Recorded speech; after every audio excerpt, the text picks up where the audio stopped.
Vandag se inspirasie 1 Korintiërs 7 vers 20. Hoor hoe mooi hy sê, laat elkeen bly in die roeping waaraan hy geroep is. Weet jy wat raak gevaarlik?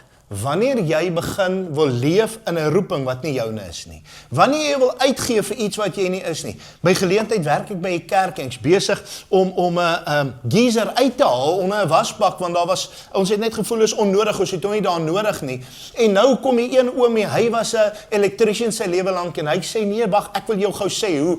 En die ander oomie sê nee, maar wag, laat ek ook kyk, hy's 'n painter gewees. Ek sê, hoe wil julle my nou leer? Dis my lyn hierdie. En weet jy wat, op die einde van die dag, toe smile hulle net, sit stil en ek doen my werk en het gaan goed.